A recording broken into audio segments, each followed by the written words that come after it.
Marcel Reed is about to prove why he can be a special quarterback for the Texas A&M Aggies this season.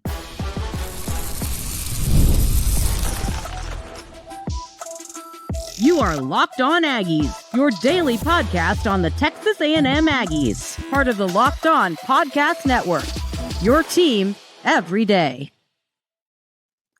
Welcome on into Locked On Aggies. I'm your host, Andrew Stefaniak. Thanks for making Locked On Aggies your first listen every single day. And today's episode is brought to you by our friends over at Monarch Money. Take control of your finances with Monarch Money. Use code LOCKEDONCollege at monarchmoney.com for 50% off your first year. On the show today, ladies and gentlemen, we're going to talk a little bit about the Aggies win on the baseball field last night. We've been begging for this offense to get going, and last night a run rule, and could that be it? I'm not buying it, but maybe, and we'll talk about that. More NCAA tournament conversations to have. Is this team capable of making a run? Do the Aggies have a good draw? Is it all setting up well for Buzz's team to go on a run in the month of March? But we're going to start the show talking about one of my favorite people on earth, and that is Marcel Reed. I have been very candid here on the Locked On Aggies podcast that I believe Marcel Reed is going to be a breakout star in college football this year. And what made me want to talk about Marcel Reed today was I saw someone commented and said something kind of along the lines of like, and hey, to each their own opinion, not saying you're not allowed to have your own opinion, but it was something about, is Zeno going to take over as a starter, the transfer quarterback that he's brought in? And I'm not buying this for half a second. I think bringing in Zeno was a great decision. I've talked about it because you've got some young quarterbacks coming in, and then you've got, the future of the position's in a good spot based on recruiting and all that. But when I look at the quarterback position right now, you kind of sit and you go, you know what? I think we needed a veteran presence in the Texas A&M quarterback room, and that's what they went and got in Jacob Zeno. So I like the addition, but no, Marcel Reed, as I've said time and time again here on the Locked On Aggies podcast, I've said it on radio shows, I've said it on other people's podcasts, he is capable of being an absolutely elite quarterback for Texas A&M. And the reason that I think this is different, and I'll tell you why I think this is going to be different than everyone, myself included, that said the same thing about Connor Wigman. And the reason I think this year is going to be different is, so Wigman's, the ceiling and the floor was wide because, yes, Wigman was athletic and he could run a little bit, but he wasn't out there trying to run a ton. He would take the space if they gave it to him. And so that means if he had a bad day throwing the football, it's just Connor Wigman's going to have a terrible game. That's just the reality.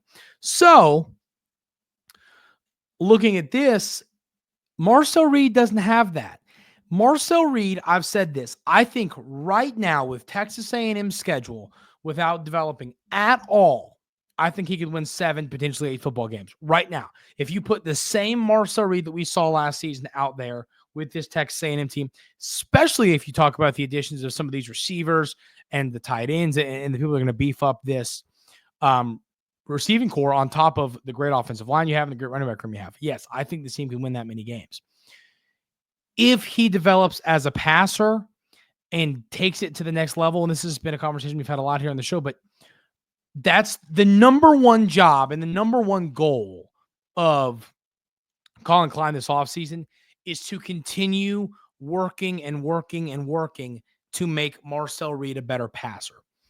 Because if he dials in as a passer, he's going to be a great Heisman candidate. I was going to say it and then backed off. No, that's reality. With what he can do with his legs, the weapons he now has, and the offensive line, if he develops as a passer and takes his passing game, let's say it was a 4 or 5 out of 10, right? Let's say his running game's a 9 out of 10 and his passing was a 4 or 5 out of 10. If he takes that to a 7, 8, 9 out of 10, he's a Heisman candidate. That's the reality because he's going to put up massive numbers, and he has to do that. I'm not saying before people start yelling, I'm not saying right now he's got to develop as a passer. That has to happen. It might not. We don't know. But if it does happen and it's all in the hands of Colin Klein, he's coming in, is he this quarterback whisperer type of guy that we believe he can be. If that's who Colin Klein's going to be in his career, this is a great player in Marcel Reed to start building that resume. So, I mean, last year, Marcel Reed's numbers were not terrible for the amount of gameplay. He did not play every single game. We saw a handful of games with Wegman. We saw a handful of games where he was kind of in and out of the lineup and different things there. But so last year, Marcel Reed had 1,864 passing yards. And if you really dive deep into this, so that really includes the McNeese game. You kind of throw that game away because he just came in cleanup duty. He played Florida, Bowling Green, and Arkansas. LSU, he came in the second half. It's funny, he had 70 passing yards on basically 2 passes. Then against South Carolina, he has over 200 yards against South Carolina, New Mexico State, Auburn. Against Texas, he only had $150. And then USC has 292. So, I mean, he put up, and the completion percentage was solid. It was 61.3. Let's see what the best completion percentage was last year, football-wise, in the NCAA. So the best completion percentage is probably Shedeur Sanders was 74%. So Marcel Reed was, where's this going to put him? Put him right outside the top 50, and that's only if I don't know if he has the numbers to qualify. He does. To put him at 66 completion percentage, and I think that he can improve on that. So he was 66th best in college basketball and college football in completion percentage, and yes, I think he has room to improve on that. I wish they did rushing yards among quarterbacks, because on the year, Marcel Reed had, let's see here, he had, why is it not going to tell me? On the year, he had 547 rushing yards. So, I mean, basically, you kind of take that game away. You don't take away New Mexico State. I mean, that's only a handful of games. I believe that he could have, if he plays against Notre Dame, plays the full game against McNeese, plays the full game against LSU, I think he could have gotten somewhere close to 700, 750 yards rushing on the year. So, I mean, what I'm saying is middle of the road quarterback last year. So let's go look at yards. Passing yards.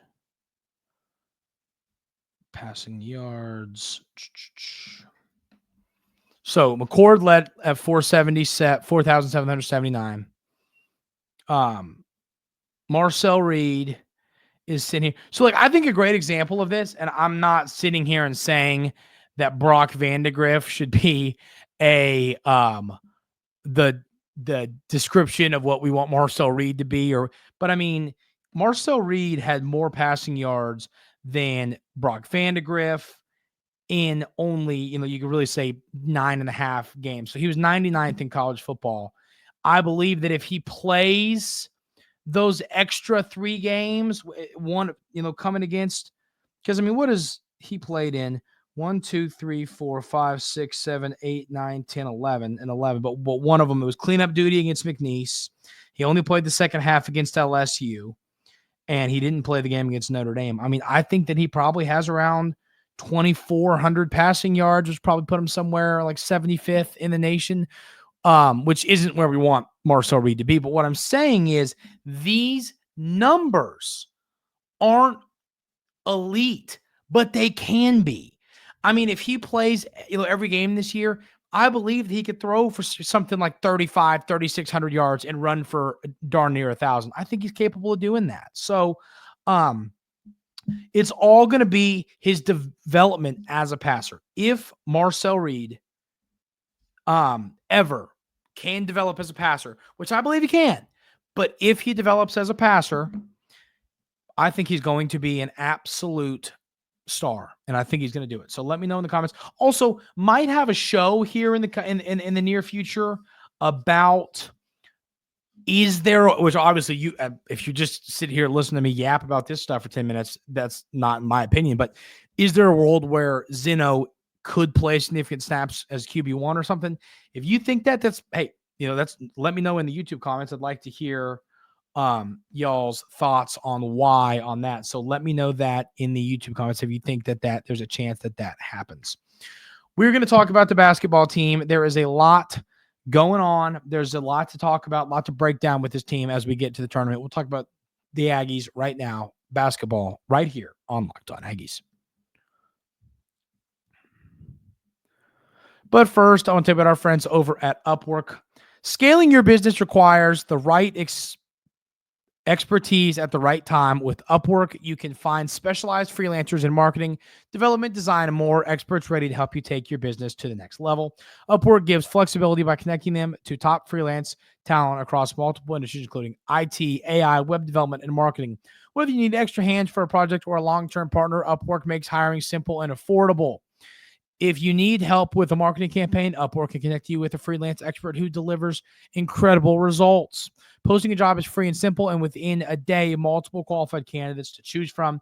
Instead of hiring full-time, Upwork helps find affordable, top-tier freelancers to scale businesses efficiently. Visit Upwork.com right now to post your job for free. That's UPWORK.com, Upwork.com, to connect with top talent and grow your business today. Also want to tell you about our friends over at Fabric by Gerber Life. Life moves fast, especially when you have a family. One day you're watching your kids take their first steps, and the next day, you know it, they're off to college. That's why securing their future is so important. Fabric by Gerber Life makes it simple to get term life insurance that fits your family needs. With Fabric, you can apply for term life insurance online right from your couch. You could be covered in under 10 minutes, and in many cases, no health exam is required. As a parent, I want to make sure my family is financially protected. No matter what happens, Fabric gives me peace of mind for that. You can get $1 million in coverage for less than $1 a day, so protecting your loved ones doesn't have to break the bank. Fabric also offers free digital wills and access to investment accounts to help you plan for your child's future. Join the thousands of parents who trust Fabric to help protect their families. Apply today in just minutes at meetfabric.com/lockedoncollege. That's meetfabric.com/lockedoncollege. Policies issued by Western Southern Life Insurance Company, not available in certain states. Prices subject to underwriting and health questions.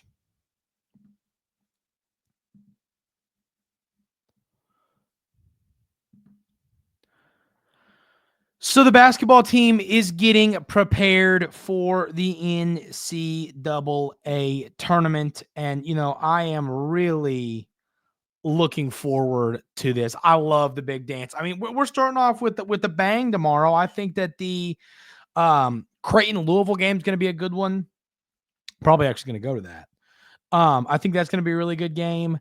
But the Aggies, of course, have a very important basketball game coming up, and it's one that, on Thursday night at 7:25 Eastern, 6:25 Central against Yale, this game has been one of the hot topic upset picks. People seem to think that Yale's going to do it again. I actually did a live bracket show last night with on one of my other podcasts talking about this, and a lot of folks are saying that they believe Yale's going to pull off this upset, and I don't think it would be the most surprising thing in the world knowing how good this team is offensively, but I'm not buying it. I think Texas A&M, I just think Buzz Williams is a great basketball coach. I really do. And I think that he's going to be able to figure it out, and he's going to put his team in a spot to succeed. It's going to take the good play from Wade Taylor. And I hate having to put everything on the shoulders of one player, and that's not what I'm trying to do. But at the end of the day, he's your star. He's your stud. If you want to have a tournament run, you're going to need this.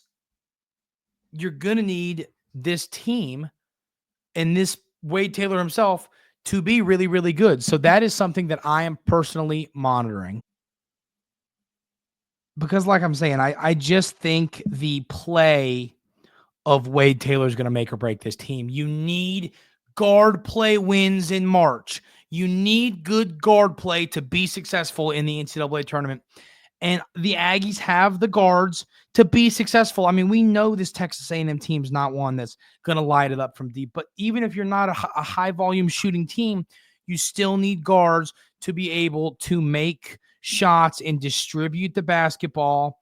So we need to see Texas A&M find a way to get their guards going in this game, whether it's Manny Obaski or Phelps or Wade Taylor. You need to get your guards going.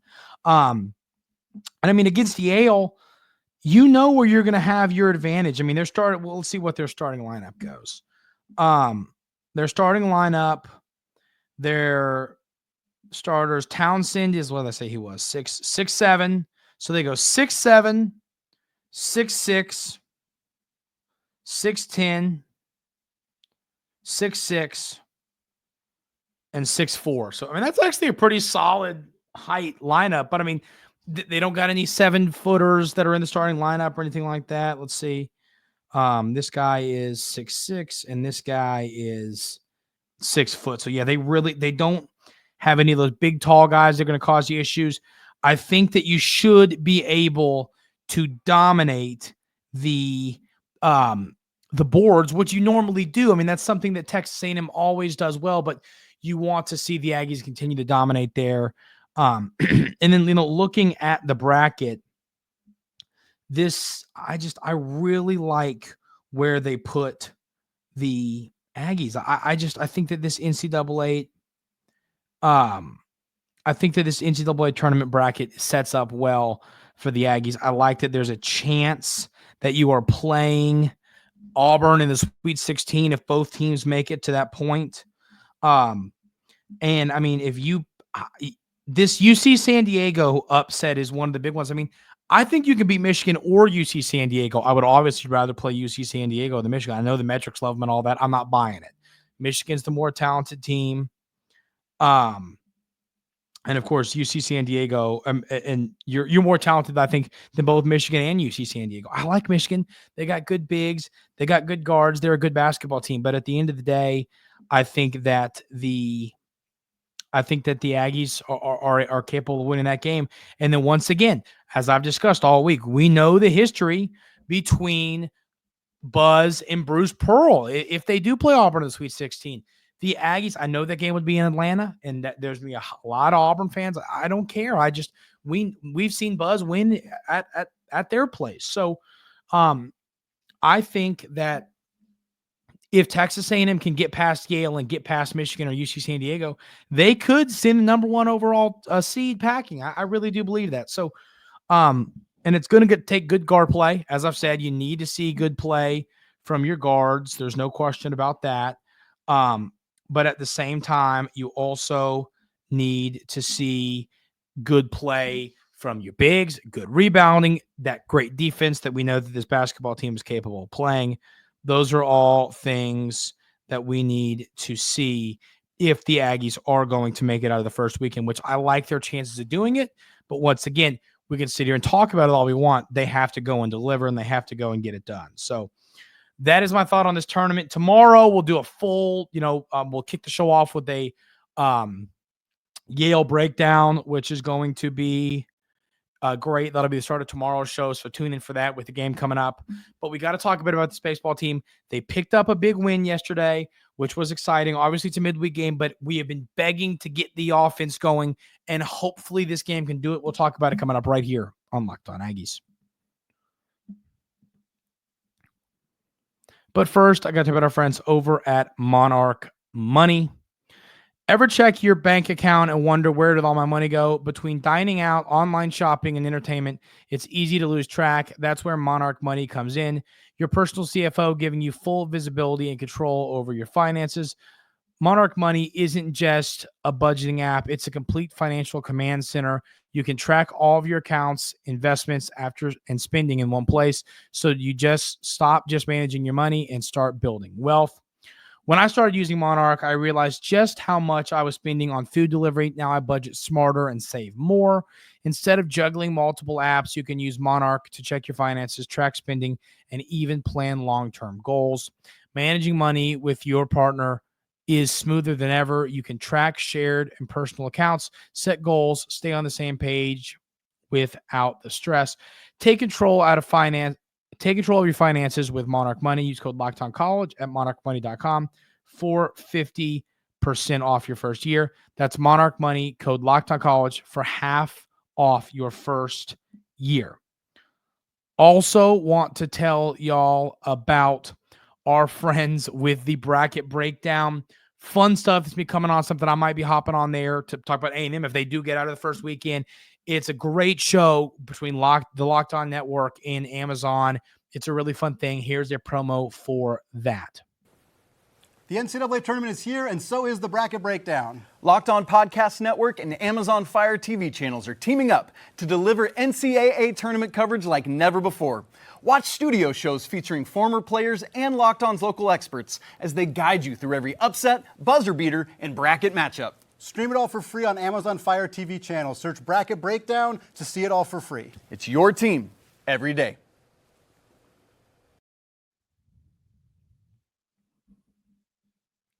So the baseball team had a game last night against A&M Corpus Christi and were able to win to bring the record to 11-9 on the year. What I liked in this game was Corpus Christi punches you in the mouth with 2 innings in the top of the first, or 2 runs in the top of the first inning, and you punch back with 6 of your own. They then go on to score 4 in the top of the second to tie the game again, and then you don't score in the bottom. They go up 7-6, then you score 3, 4, 0, 0, and 4 to really kind of. So I liked that. There were some mouth punches thrown. So not the best ever outing from Sims, but the errors which we've seen hurt the Aggies, led to 4 unearned runs. And then Cunningham, pretty good work. 5.1 innings, 3 hits, 1 run, 1 earned run, 2 strikeouts. Only 1 free base in this game, which I'll take that. You love that in midweek games, just strikes. Get them out. I loved that. Like I said, obviously a good amount of hits in this game. The Aggies had 13 hits. You get 2 from Kent. You get 4 from Jace, which was great to see. We need to get him going, not even just for our season, but just for that young man and his pro career. So really want to see that. You also get 2 hits from Keel. Starting to get used to that. I mean, he's just a darn good player. You get 2 hits from Harrison, which, of course, those were both homers. So, I mean, and we'll preview the baseball series for this weekend. But at the end of the day, if Texas A&M is going to figure this out, it's going to be on the offensive end. The pitching's been pretty good, especially on the weekends. Lampkin and Prager and all of these guys have been pretty darn good on the weekends pitching. The issue has been the bats. If this team is going to turn it around, if they're going to be good, if they're going to figure it out, it's all going to be thanks to the pitching. So we really need to see the Aggies find a way to get it going on at the plate, So they got to get going at the plate. If they don't, the struggles are going to continue. So I think they're going to do that. And of course, you got a big series coming up this weekend, which we'll preview on Friday morning. Hitting, it's like shooting threes. Hitting, you're hot or you're cold. When you're hot, you can beat anybody with how good our pitching is. When you're cold, we could give up 1 run and lose. So if the pitching gets, the hitting, I keep saying pitching. If the hitting gets better, I think this team could figure it out and maybe find a way to get to the postseason. Just scratch and claw their way to the postseason, but it won't be easy.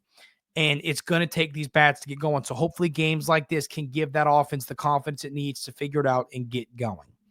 That's going to do it for today's episode of Locked On Aggies. Thank you all so much for being here every single day. I really, really do appreciate it. Hope everyone has a great rest of their Wednesday. Talking about the basketball game tomorrow, a lot more, breaking down Yale.